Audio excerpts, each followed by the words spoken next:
gratis ini karena dia cinta kepada Tuhan. Silakan waktu dan tempat kami persilakan Pak Freddy. Amin. Thank you, Pak Hartono. Ya, selamat pagi Bapak Ibu sekalian. Nah, pagi ini, ya ketika saya berpikir apa ya yang saya mau sampaikan kepada teman-teman yang ada di Koram Rio ini ya. Nah, saya lihat situasi hari-hari ini, apa yang menjadi keresahan banyak orang di seluruh dunia.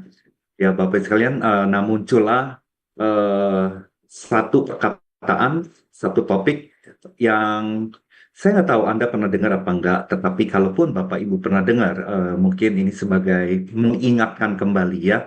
Nah, hari ini saya mau bahas tentang aspek keuangan, ya dari sisi firman Tuhan dan juga sisi praktisnya seperti apa. Nah, saya akan sharing saudara satu firman Tuhan dengan judul prinsip berhutang. Prinsip berhutang, ya. Saudara, berhutang kan pasti udah kaitan dengan keuangan, ya tentang keuangan. Saya pun pernah mengalami satu fase berhutang, tapi kepada bank gitu ya, KPR waktu itu. Dan tiba-tiba ekonomi kami mengalami kesulitan, goncangan. Waduh, setengah mati Bapak Ibu.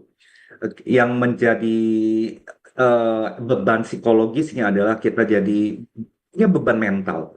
Karena kita mesti melunasi hutang waktu kalau dengan bank itu kan bunganya nggak main-main ya. Ada denda dan sebagainya. Dan itu betul-betul bisa merebut sukacita dan damai sejahtera. Ya sekali lagi Bapak Ibu sekalian ya, berhutang eh,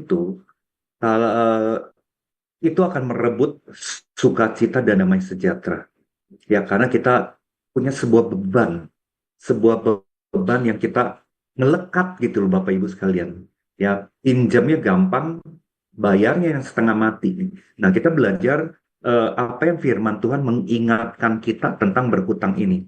Nah nanti di akhir dari bagian sharing ini, kalau kita udah terjebak berhutang dan mengalami kesulitan membayar. Nah, apa solusi praktisnya? Ya, semoga ini juga bermanfaat buat saudara yang mungkin sedang mengalami situasi kayak gini, atau saudara juga bisa membantu jemaat di gereja, di komsel, memberikan pencerahan dan sebagainya, ya, lewat firman hari ini. Nah, saudara, kita mau belajar prinsip-prinsip berhutang apa yang dikatakan oleh Alkitab. Jadi karena Alkitab ini saya lihat penuh dengan hikmat yang penting sekali, yang mengajak kita untuk menjadi orang yang bijaksana dalam mengelola uang.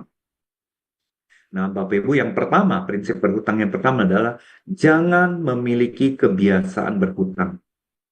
Ya, Roma 13 ayat 8 dikatakan gini, janganlah kamu berhutang apa-apa kepada siapapun juga. Jadi kita jangan punya mindset berhutang. Saya banyak menemukan orang.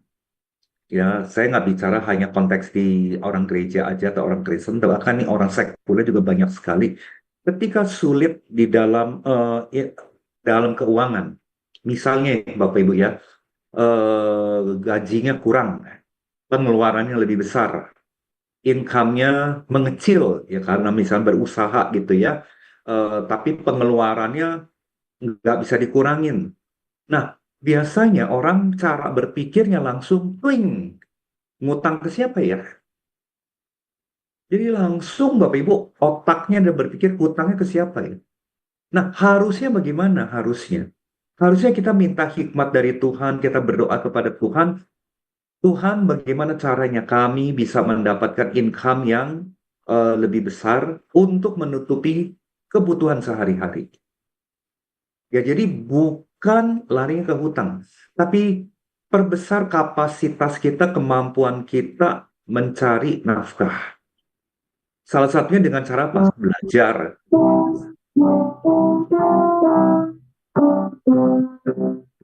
Ya, bocor ya. Oke. Salah satu caranya adalah belajar, menyesuaikan diri.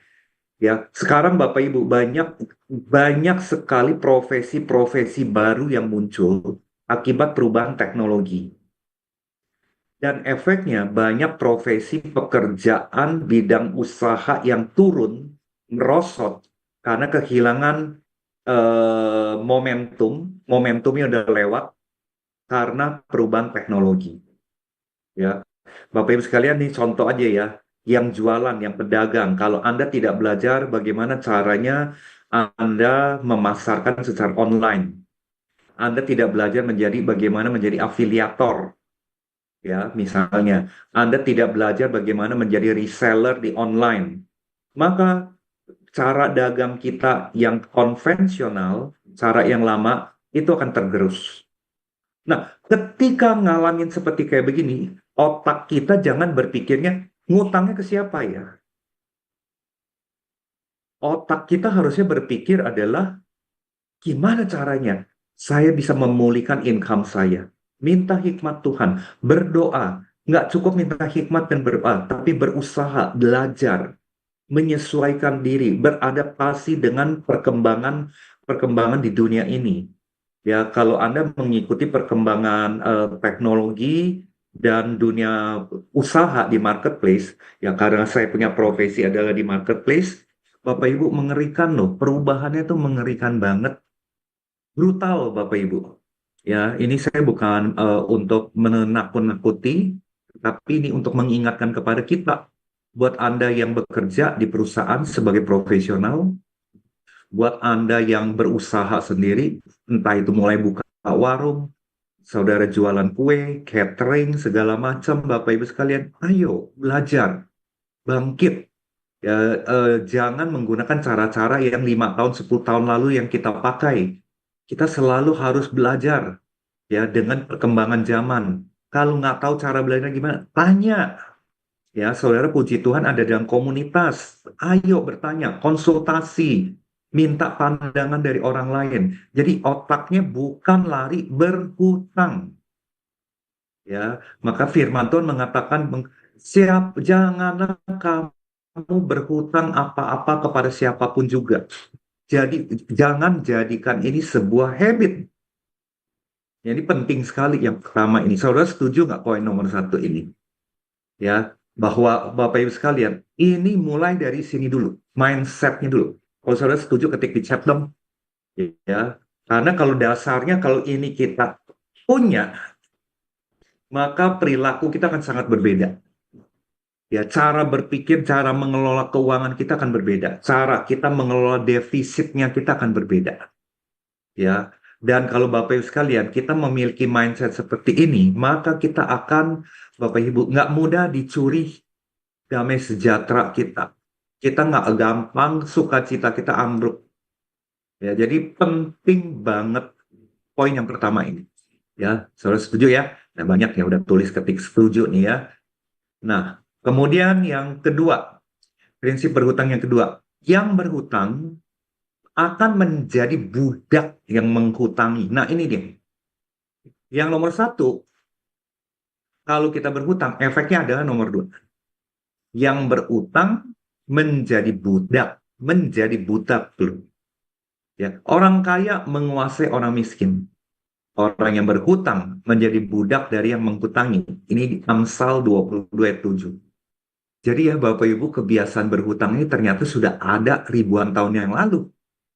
Makanya sampai Amsal ini menuliskan, ya ini ternyata masalah yang turun-menurun ya sampai hari ini di zaman modern ini. Apa yang dimaksud yang nomor dua ini Bapak Ibu sekalian? Ketika kita berhutang, apa yang terjadi? Rasa tidak aman dan tertekan akan muncul kalau sulit membayarnya. Ya, jadi orang yang berutang sering merasa cemas, nggak tenang, karena selalu memikirkan bagaimana dan kapan harus membayar. Ini memicu stres, susah tidur, cemas berlebihan. Kecuali kita adalah orang yang tidak bertanggung jawab ya, udah hutang, ya memang kita punya intensi, punya tujuan nggak mau bayar. Pasti nomor satu ini nggak ada nih, mungkin. Ya, paling nggak amannya adalah digedor-gedor terus saja. Nah, cuma ada orang yang nggak tahu malu juga, digedor-gedor juga dia nggak merasa terusik. Ada orang kayak begitu. Nah, kemudian Bapak Ibu, menjadi budak artinya apa? Saudara, kita akan kehilangan kendali diri. Utang membuat seseorang merasa nggak bebas menentukan pilihan hidup. Anda mau pindah kerja, masih hutang sama perusahaan. Ya, kemudian Anda memikirkan berbagai cicilan, Anda memikirkan kewajiban finansial. Jadi, tang gitu loh Bapak Ibu. Ya, ini saya pernah mengalami fase ini. Yang ketiga, perasaan rendah diri atau malu. Ya, orang banyak yang merasa harga dirinya turun saat berhutang, apalagi ketemu sama orang kita berhutang. Ya, apalagi kita hutang sama teman gereja, sama teman komsel. Nah, waktu papasan kan kita akan mencoba menghindar kan. Ketika kita belum mampu membayar, ya malu, nggak pede, merasa rendah banget. Jadi, saudara lihat ya, perasaan-perasaan ini yang akan ditembak oleh iblis. Sukacita, damai sejahtera kita akan hilang. Hubungan sosial bisa terganggu. Ya, ini banyak banget saya ngalamin, saya ngeliat di Komsel. Ya, yang berhutang karena 1001 alasan nggak bisa bayar, dia menghilang. Dia tidak ada lagi di Komsel lagi. Dia tidak lagi di gereja lagi. Dia tidak ada lagi di pelayanan lagi. Ya, kalau hubungan dengan saudara, Bapak Ibu, kita udah saling tidak bersapa. Bahkan dengan saudara kandung loh, Bapak Ibu. Ya, dengan family, dengan teman dekat, hubungan jadi berbeda. Nah, kemudian rasa terikat atau terjajah secara mental. Seperti budak, nggak punya pilihan. Orang yang terjebak hutang sering merasa nggak punya jalan keluar. Menurunkan semangat, harapan, keputusasaan. Nah, jadi harusnya Bapak,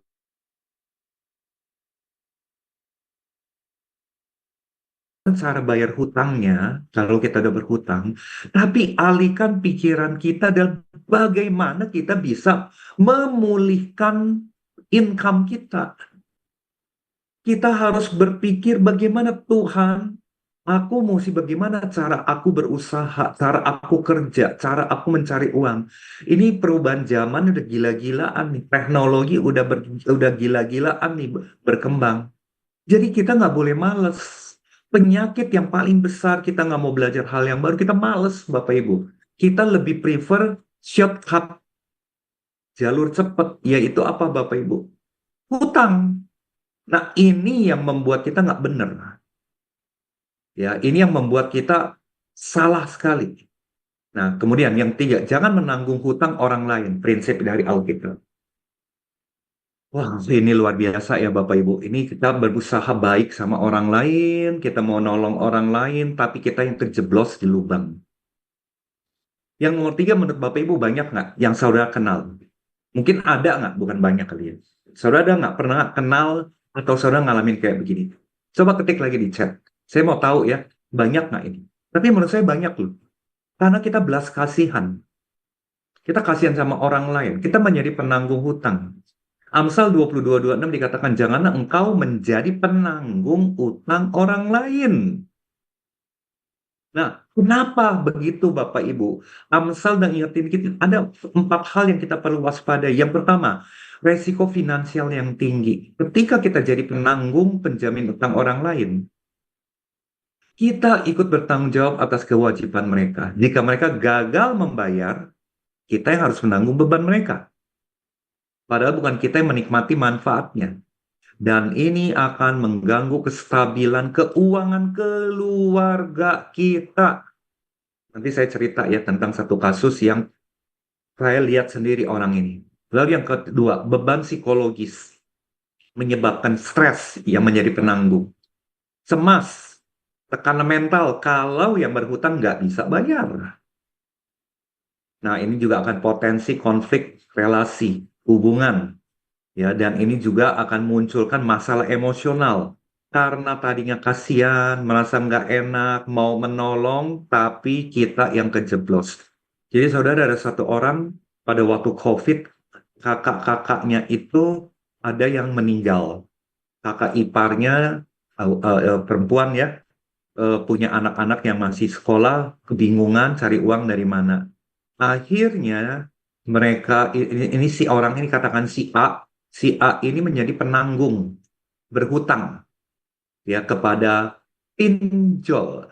Jadi kakaknya berhutang kepada pinjol, dia jadi penanggungnya Bapak Ibu. Dan kakaknya nggak bisa bayar. Setahun, 2 tahun nggak bisa bayar. Dianya yang diuber-uber Bapak Ibu. Dan dia nggak sanggup bayar bunga pinjol yang bergulung. Nah, ini contoh. Mau menolong, tidak memikirkan resiko keuangan keluarga. Kita tidak pikirkan unsur ya keluarga kita. Ya, kita punya kebutuhan bagaimana nih? Kebutuhan kita bisa nggak kita penuhi kalau orang ini nggak bisa bayar?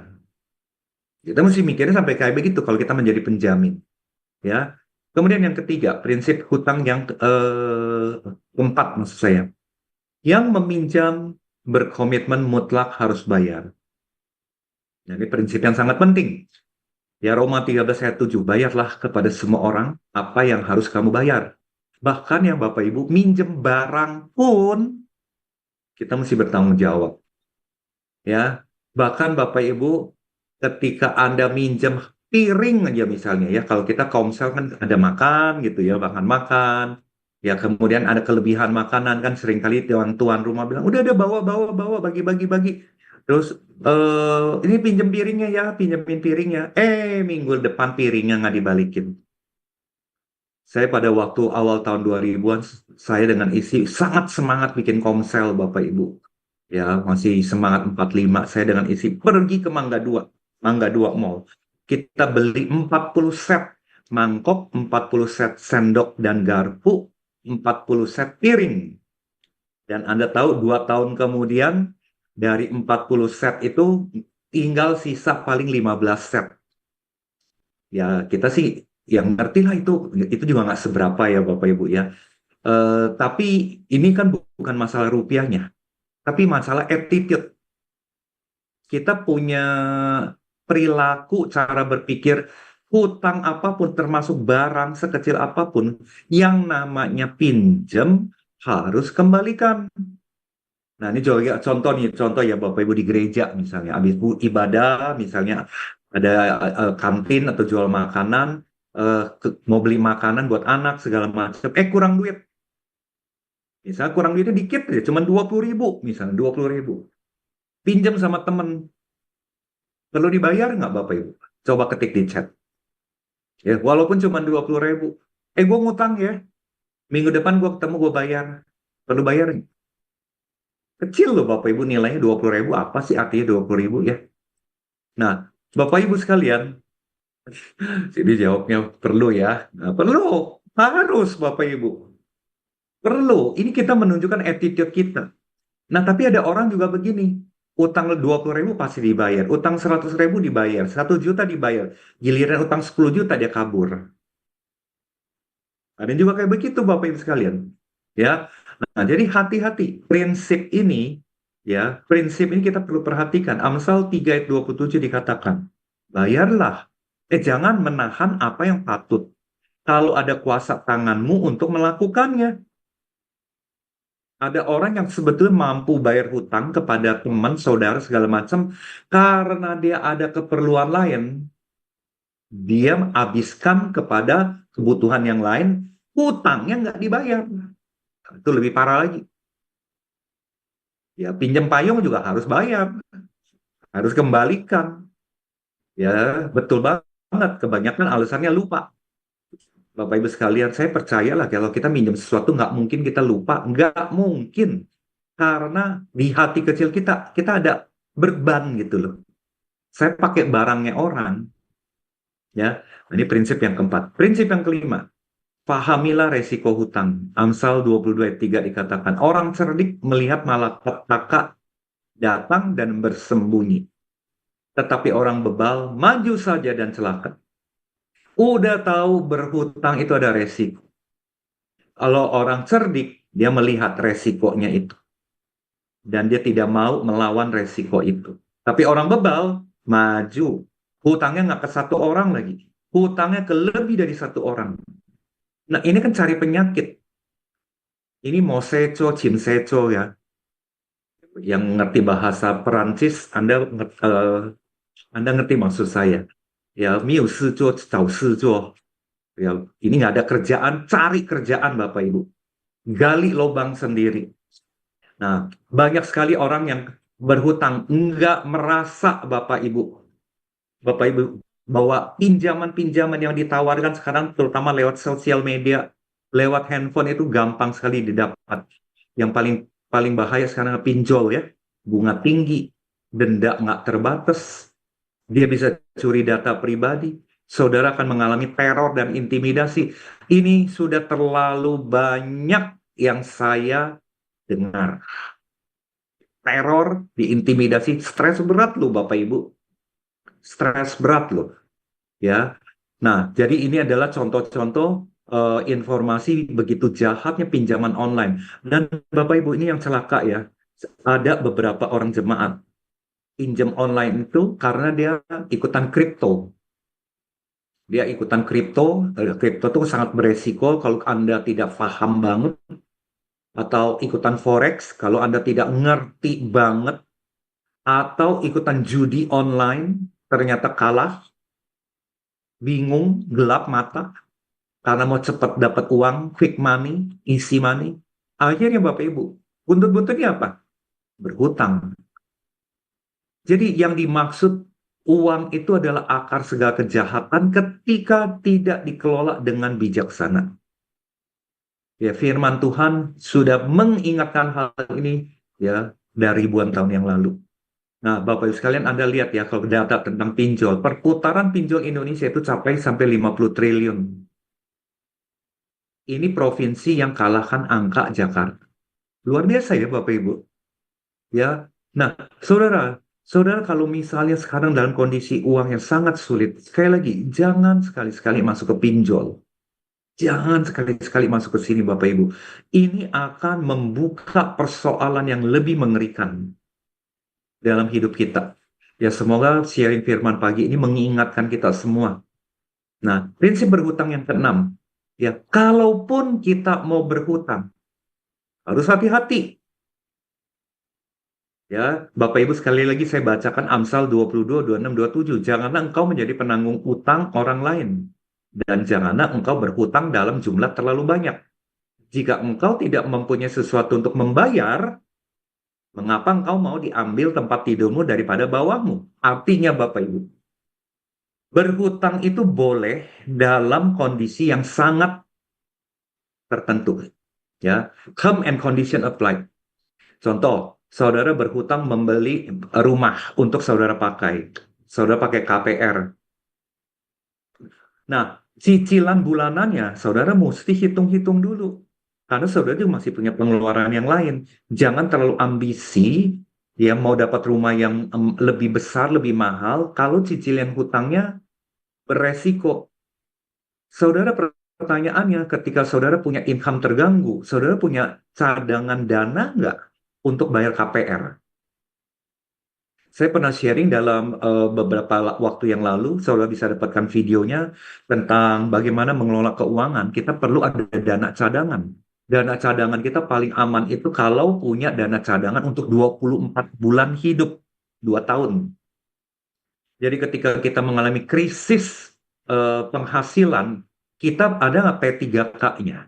Kita ada nggak dana darurat yang ngebantu? Nah, jadi ketika kita misalnya ada dana daruratnya, saudara cicilan KPR saudara selalu mesti hitung. Jadi jangan sampai cicilan KPR saudara sebulan 5 juta.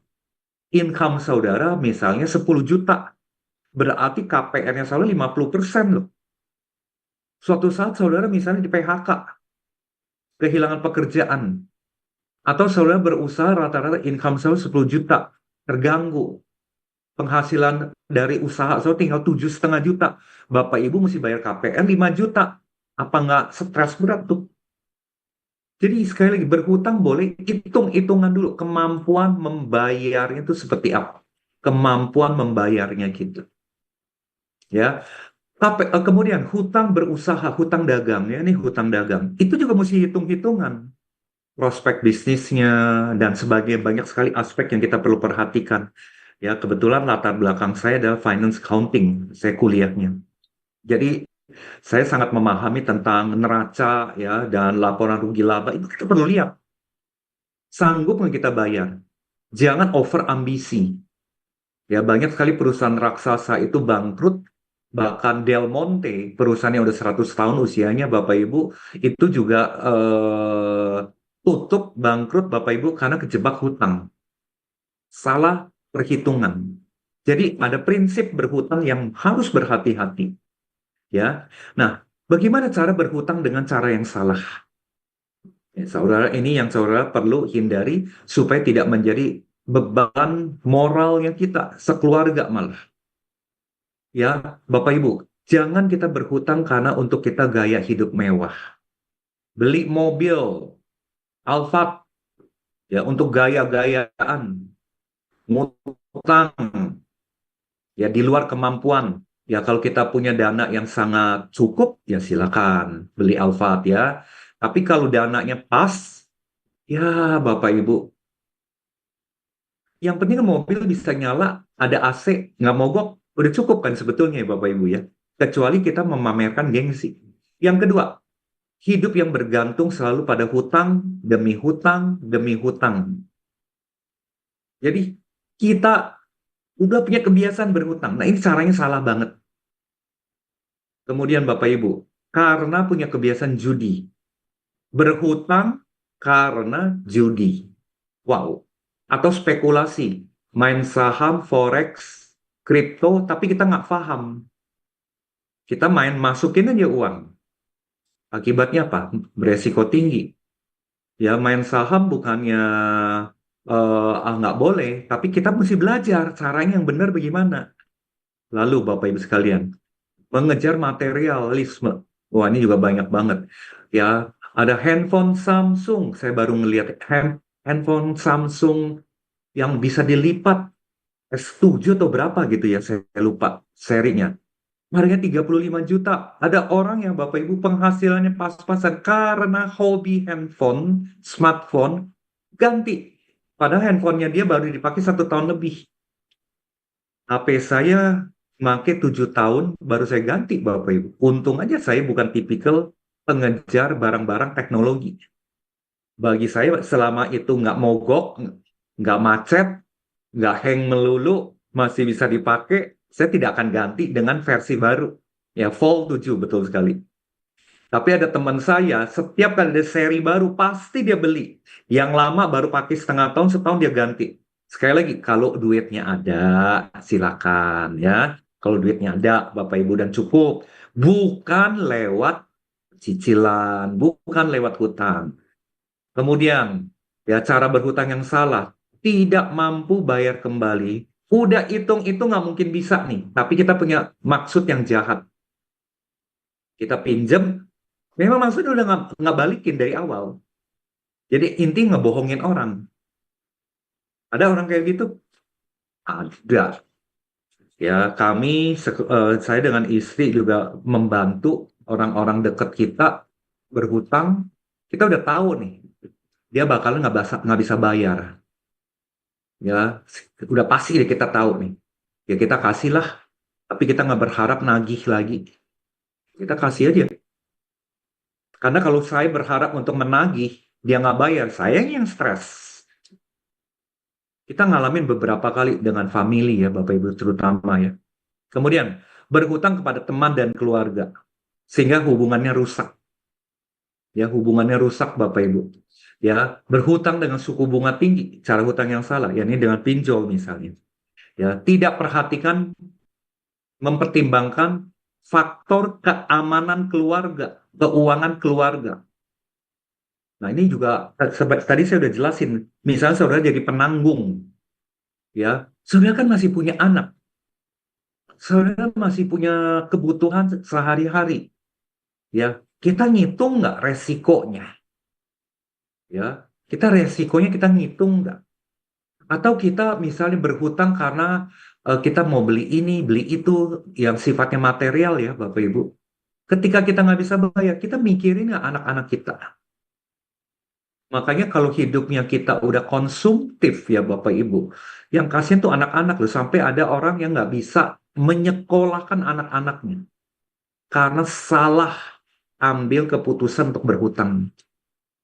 Kasihan Bapak Ibu, sampai minta bantuan orang komsel, orang gereja, kan malu ya sebetulnya ya. Kasihan aja lah karena salah keputusan gitu loh.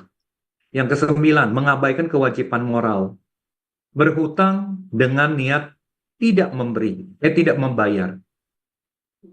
Ya banyak ya malah bilang ya kita saling mengasihi lah. Betul, saling mengasihi betul. Tapi kalau mengasihinya dengan mentalitas yang motif yang salah, ini juga nggak benar. Ya, udah punya maksud yang nggak mau bayar. Nah, berutang untuk konsumsi instan. Ya, gampang banget sekarang ini Bapak Ibu sekalian. Paling gampang smartphone lah. Yang harganya mungkin kelihatannya murah ya, 2 juta, 5 juta, 7 juta misalnya. Saya kadang-kadang juga bingung ya. Saya udah tahu persis ini orang ekonominya sangat pas-pasan lah. Pas-pasan ya. Tapi kok pakai handphonenya yang 10 jutaan gitu ya. Wow, saya sampai dalam hati kagum juga ini orang. Ini orang ya levelnya seperti itu dia yang nggak tahu ya mungkin kalau kecuali dia dapat hadiah ya Bapak Ibu. Saya juga nggak mau menghakimi juga lah. Nah, kemudian Bapak Ibu sekalian, saya mau berikan saudara tips ya secara singkat. Apa yang terjadi kalau kita udah terikat hutang? Ya, apa yang perlu kita lakukan bila kita sudah terikat hutang nih Bapak Ibu? Nah, Bapak Ibu, kita perlu evaluasi dan rencanakan seluruh faktor keuangan kita. Evaluasi semua hutang yang ada, termasuk jumlahnya, suku bunganya, dan jangka waktunya. Ini kalau kita hutangnya ke A, ke B, ke C, ke D, ada sumbernya banyak. Dan buatlah rencana untuk bagaimana bayar hutang-hutang tersebut, mana yang akan prioritaskan. Ya ada loh orang hutangnya kepada lebih dari 10 orang. Kacau ya Bapak Ibu. Sampai orang ini sembunyi dari muka bumi ini deh, nggak mau ketemu siapa-siapa. Dan saya salah satu orang yang memberikan. Cuma saya bilang sama istri saya, udahlah, tutup mata deh. Dia kembaliin syukur, nggak kembaliin ya udah. Yang kami berikan bukannya 1 juta 2 juta, lumayan lah Bapak Ibu sekalian. Nah, buat kita yang kejebak ini tulis daftarnya. Mana yang prioritas, yang paling beresiko, yang perlu dilunasi, itu dulu yang kita perlu lakukan. Ya. Kemudian yang kedua, buat anggaran. Buat anggaran yang jelas untuk kelola keuangan. Ya, Bapak Ibu sekalian, Anda punya pengeluaran, kita punya pengeluaran, kita perlu hitung ulang. Mana yang harus dipotong, yang dipenggal, yang perlu diirit, ya, itu kita perlu irit. Yang bisa dijual, dijual. Yang biasa langganan Netflix, Bapak Ibu, walaupun cuma 100.000 misalnya per bulan, hapus Netflix. Yang pulsa handphonenya rata-rata sebulan pakai 100.000, pakai cuma 25.000. Betul-betul pengetatan yang disiplin. Dan harus tega. Harus tega Bapak Ibu. Karena kita berhutang sama orang lain.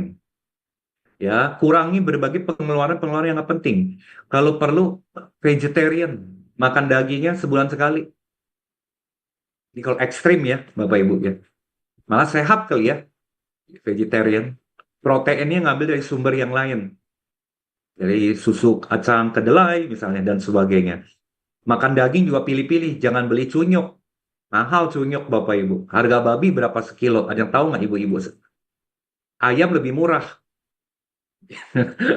Ya, bisa 3 kali lipat loh Bapak Ibu. Daging babi. Itu mahal banget. Juga daging sapi kurangin ya. Nah, ini dipangkas kebutuhan-kebutuhan yang sehari-hari dipangkas. Nah, betul tuh babi 1 kilo 150.000, ayam bisa 50.000 ya, 3 kali lipat ya. Kalau bisa beli satu ayam buat 2-3 kali makan. Ya, misalnya ambil kaldunya. Nah, ini contoh Bapak Ibu intinya. Bukannya pelit, tapi penghematan. Karena kita masih ada hutang. Tergantung ayam apa, betul. Ayam negeri lebih murah. Ayam pejantan setengah murah. Jangan beli ayam kampung. Ayam kampung mahal. Beli telur juga jangan telur kampung. Nah, ini contohnya lah Bapak Ibu sekalian ya. Kalau masih nggak mudeng juga, silakan konsultasi dengan teman kompak saudara. Gimana caranya saudara irit? Makanya saudara perlu tulis ulang pengeluaran saudara seperti apa. Nah, buat saudara yang hutang bank, hubungi kreditur. Misalnya KPR gitu ya, atau kartu kredit. Ya, jangan ragu untuk hubungi kreditur Anda. Saudara jujur aja kepada mereka. Saya mengalami kesulitan.